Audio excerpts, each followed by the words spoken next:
El gobernador del Biobío, Rodrigo Díaz, le entregó una propuesta de seguridad al presidente Boric para enfrentar la violencia que afecta a la zona, especialmente en la provincia de Arauco. Esto en medio del debate por el estado de excepción acotado que rige en la macrozona sur hasta el 1 de junio. Vamos a profundizar en este tema. Tomamos contacto con Enrique Van Rysselberghe, él es senador de la UDI por la región del Biobío. Senador, muchísimas gracias por este contacto y muy buenos días. Muy buenos días, Carla. A ver, bueno, lo primero, ayer desde La Moneda, después de esta reunión donde estuvieron con las policías, con las Fuerzas Armadas, se decide mantener este estado acotado, pero ha dicho el subsecretario Monsalve que esto está en estudio, en análisis, que podría eventualmente extenderse. ¿Para usted es una decisión acertada, es una decisión equivocada? ¿Cómo toma esto de que se mantenga como está hasta ahora el estado acotado? Yo considero que, especialmente después de los últimos acontecimientos y muertes que han ocurrido en la macrozona, evidentemente que el concepto de acotado no tiene lugar. Deben entregársele todas las facultades, no acotar las facultades de las Fuerzas Armadas para que puedan complementar el trabajo de control sobre el terrorismo, complementando el trabajo de nuestras policías. No tienen todas las facultades, no sé si alcanzó a ver la nota anterior o escuchar ayer las declaraciones del general Slater, que decía que sí tenían las facultades, que sí sienten el apoyo político por parte de La Moneda. Ha subsistido esa duda, ¿no? ¿Qué tan acotado es? Si realmente tienen las facultades, si aquí es el poder político el que manda a los militares con ciertas atribuciones o por la ley los militares tienen atribuciones y debiesen operar como en cualquier estado de excepción. ¿Qué le parecen esas palabras? ¿Cómo las recoge? Considero que las palabras del general evidentemente son las que tiene que decir y está un poquito restringido para decir otra cosa, pero en la práctica el gobierno ha sido claro. El presidente Boric y la ministra del Interior y el Ministerio del Interior en general ha sido claro respecto a que tienen un despliegue acotado. Y el refuerzo o el apoyo también ha sido acotado. Hoy día, en realidad esto no es solo de este gobierno, se arrastra también de la administración anterior, pero hoy día y antes también los militares cuando están presentes en el territorio no pueden ejercer sus facultades de monopolio en el uso de la fuerza plenamente cuando son atacados, ¿no? Por tanto, yo considero que no solamente debe hacerse pleno su posibilidad de desplegarse en el territorio, sino también deben tener el apoyo real y efectivo por parte de las autoridades políticas para que puedan ejercer su rol de seguridad cuando son, cuando encuentran situaciones de violencia y terrorismo desatado en el sector. Eso en la práctica, ¿en qué se traduce? ¿A qué se refiere cuando dice que tienen que tener un despliegue total o efectivo? ¿Y a qué se refiere cuando dice que tienen que poder hacer uso de la fuerza en la práctica, en lo concreto? En la práctica, hoy día están los militares, dado este concepto de acotado, desplegados acotadamente, focalizando su control, especialmente en las rutas. Y en relación al ejercicio de su fuerza, desde ya, esto se arrastra, vuelvo a repetir, desde la administración anterior, hoy día cuando presencian actos de ataque por parte de terroristas y violentistas en la macrozona, ellos no tienen y no han tenido el refuerzo por parte del poder político para poder hacer uso de la fuerza que el Estado de Derecho actual les entrega. Por lo tanto, a mí me parece que ese tipo de señales de poder desplegarse y ejercer su rol en plenitud deben entregárseles con sentido de urgencia por parte del poder político, porque cada vez que eso no se hace, el terrorismo y la violencia gana espacio en la macrozona. Ayer la ministra del Interior, Isquia Siches, decía que no pueden ser los militares los que atiendan a los problemas de seguridad porque ellos están preparados para la guerra, que no están preparados para resguardar el orden público, que los que están preparados para eso son las policías. Me imagino que ahí hay uno de los argumentos que hace entender por qué este gobierno ha decidido que sea acotado. Si es que los militares van con todas las facultades, con la posibilidad de utilizar sus armas, etcétera, ¿usted no ve riesgos de que pudiera haber ahí, no sé, un abuso de la fuerza, violaciones a los derechos humanos, que ha sido algo que se puso desde el primer día cuando se estaba hablando del estado intermedio sobre la mesa, algo que finalmente no prosperó? ¿Usted no ve esos riesgos? ¿Usted cree que los militares están capacitados para desplegarse a plenitud sin que se corran esos riesgos? El foco debe estar puesto en las víctimas y no en los victimarios, ¿ya? Y en ese sentido, a mí me gustaría que esas palabras que emitió la ministra Siches se las pudiera indicar a la familia de Segundo Catril y a todos quienes fueron baleados cobardemente por terroristas hace un par de días atrás. Es fácil dar esas declaraciones a 700, 600 kilómetros de distancia desde Santiago. Es fácil dar esas declaraciones desde La Moneda en la región metropolitana, pero estoy absolutamente cierto que esas mismas declaraciones serían absolutamente distintas si La Moneda estuviera en el corazón de la macrozona, en donde se están viviendo diariamente actos de terrorismo inusitados, con armamento de guerra y con, digamos, consecuencias de muerte como la que vivimos en los últimos días. Senador, pero eso significa que usted no ve que haya ese riesgo en esta conciliación de respetar los derechos humanos, de en el fondo no ejercer un poder desmedido de fuego pensando en el tipo de armamento, etcétera, que tiene el ejército. ¿Usted no ve ese riesgo o ese riesgo hay que correrlo igual pensando en proteger a las víctimas que están incluso muriendo en la macrozona?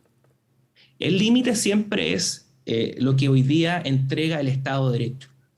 Y desde mi perspectiva, nuestras Fuerzas Armadas y su cultura militar hacen que ese riesgo sea acotado porque, especialmente en el Chile de hoy, nuestros generales y los superiores de las Fuerzas Armadas van a entregar las órdenes respectivas para que ese tipo de límites no se superen. Pero a mí me parece que especialmente las consecuencias de muerte que se han experimentado en los últimos días, y particularmente el caso de Segundo Catril y el hecho de que la contraparte, los terroristas, estén hoy día utilizando armamento de guerra, implica que hay que fortalecer, vuelvo a repetir, el pleno despliegue y el pleno ejercicio del monopolio del uso de la fuerza por parte no solamente de las Fuerzas Armadas, sino también de nuestras policías y carabineros de Chile.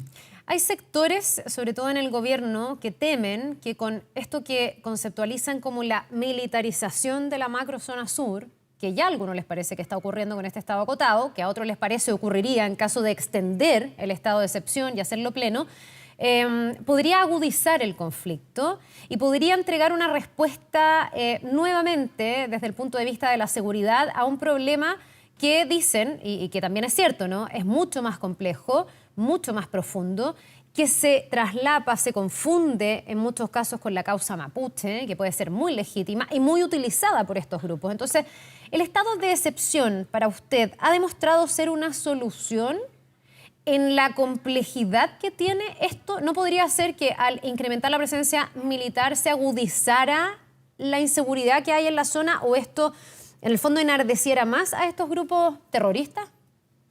Sí. Los datos y no el relato demuestran lo contrario.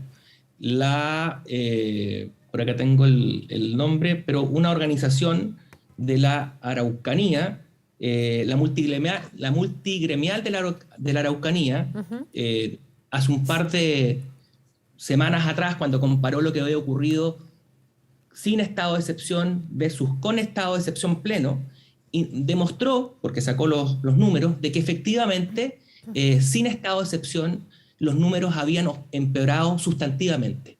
Con estado de excepción acotado los números han mejorado, lo dijo hace un par de días o al día de ayer el subsecretario Monsalve, ¿no? Y por lo tanto, permitiéndole a las Fuerzas Armadas tener un pleno despliegue y un reforzamiento para que puedan plenamente ejercer sus facultades dentro del Estado de Derecho, evidentemente que va a mejorar aún más los números.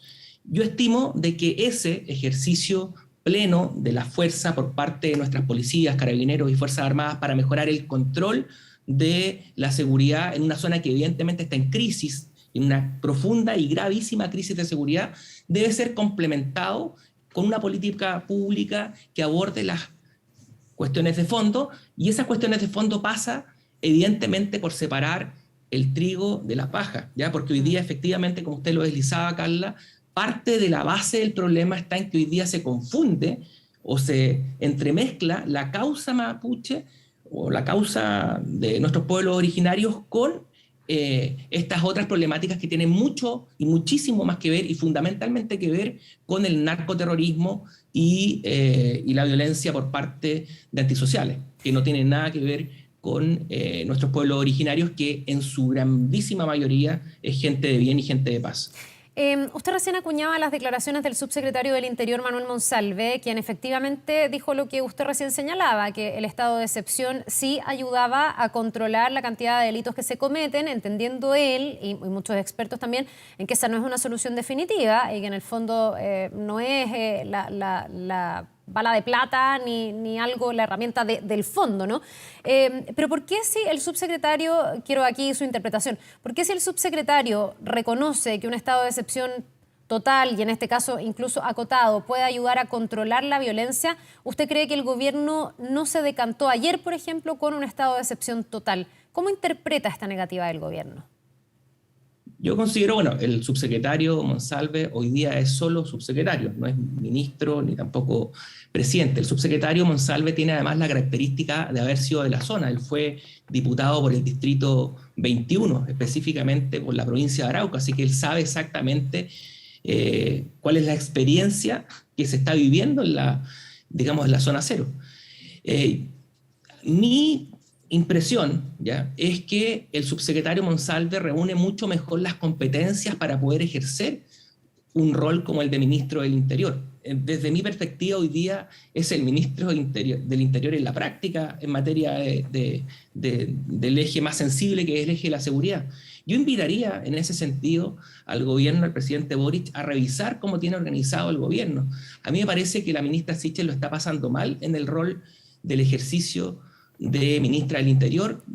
Cada uno tiene sus fortalezas y debilidades, cada uno tiene sus competencias. Desde mi perspectiva, después de 2 años y algunos días, de algunas semanas de gobierno, después de 2 meses, perdón, y algunas semanas de gobierno, mi impresión y mi convicción es que los hechos han demostrado que la ministra Sichel tiene talentos, pero probablemente para poder ejercer otro rol de mejor forma. Yo invitaría a revisar un cambio de gabinete al gobierno actual.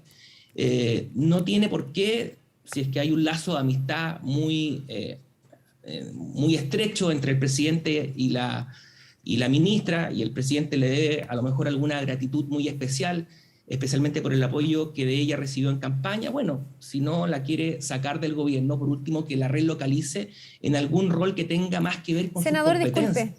Ella es médico, y a lo mejor que lo puede interrumpa. asentarse más en un rol como la de ministra de Salud. Ya, pero disculpe que lo interrumpa. Usted está en el fondo deslizando que la ministra está en su cargo porque tiene una amistad y porque el presidente tiene que en el fondo devolverle lo que ella hizo en campaña por él.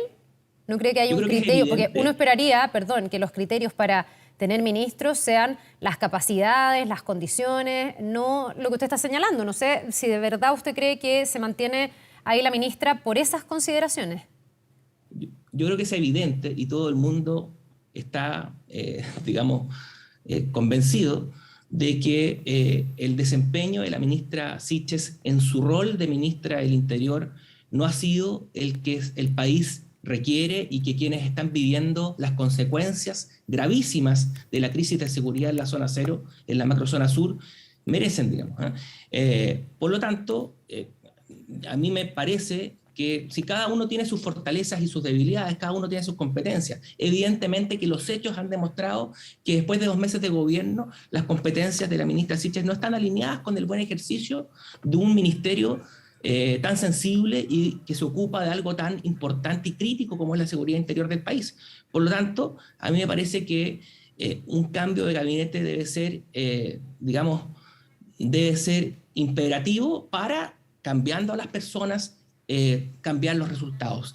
El subsecretario del Interior, Manuel Monsalve, ha demostrado, contrariamente, en estos 2 meses de gobierno y algo más, que tiene competencias más alineadas con el cargo, y por tanto, a mí me parece que ese cambio de gabinete pudiese materializarse colocando a alguien como Monsalve en ese rol y eventualmente, si no se saca, removiendo a la ministra Sichel y colocándola en algún ministerio que esté más alineada con sus competencias como médico. Bien, pues senador Van Rysselberghe, le queremos agradecer. Nos vamos a quedar atentos también a esta discusión que sigue. El gobierno ha dicho que está en evaluación lo del estado de excepción, así que a ver si tenemos novedades en la jornada. Que le vaya muy bien, ¿eh? Que tenga un buen día. No, Carla, muchas gracias.